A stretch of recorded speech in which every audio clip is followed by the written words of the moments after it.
So market பார்த்தீங்கன்னா உங்களுக்கு down ட்ரெண்ட நோக்கி போயிட்டு இருக்கு. ஸோ இந்த இடத்துல உங்களுக்கு தெரியுதா? ஸோ டவுன் ட்ரெண்ட் நோக்கி போயிட்டு இருக்கும்போது, கரெக்ட்டா உங்களுக்கு இந்த இடத்துல ஒரு மாறுபோச கேண்டில் கிரியேட் ஆயிருக்கு.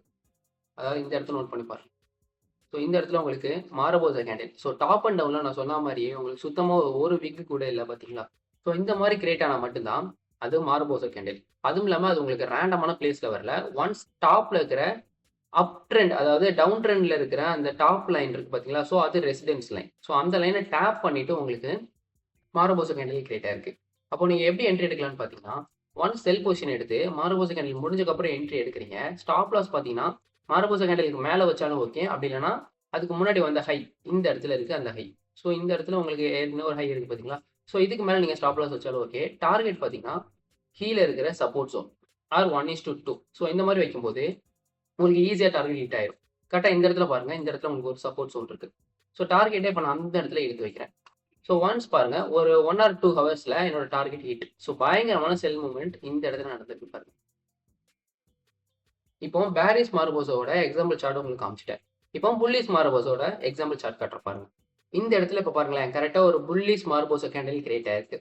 அதாவது மார்க்கெட் இந்த இடத்துல என்ன மூவ்மெண்ட் போயிருக்குன்னு பார்த்தீங்கன்னா, ஸோ ஒரு அப் ட்ரெண்ட் மூலியமா உங்களுக்கு மார்க்கெட் மேல போயிட்டு இருக்கு. தெரியுதா? ஸோ மார்க்கெட் ஒரு அப் ட்ரெண்ட்ல போயிட்டு இருக்கு.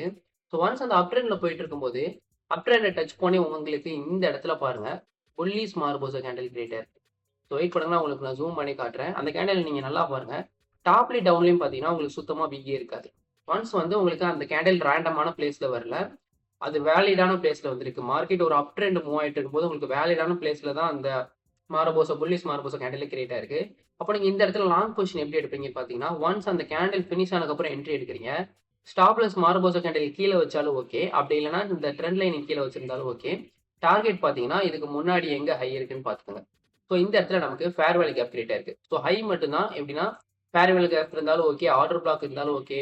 அப்படி இல்லன்னா, உங்களுக்கு அந்த இடத்துல ரெசிடென்ஸ் லைன் இருந்தாலும் ஓகே. ஸோ இந்த இடத்துல எனக்கு ஃபேர் வேல்யூ கேப் இருக்கு. ஸோ ஃபேர் வேல்யூ கேப் கிட்ட நான் வந்து என்னோட டார்கெட் வைக்கிறேன். ஸோ என்னோட டார்கெட் ஈஸியா ஹிட் ஆயிருச்சு. அடுத்து ஜஸ்ட் ஒரு 5 மினிட்ஸ்ல என்னோட டார்கெட் ஹிட் ஆயிருச்சு. 1:2 கிடைச்சிருக்கு. ஸோ இவ்வளோதான். புல்லிஷ் மார்போஸோ, பேரிஷ் மார்போஸோ பொறுத்தளவுக்கு நீங்க பெருசாலாம் எதுவுமே கன்ஃப்யூஸ் பண்ணிக்க வேண்டாம்.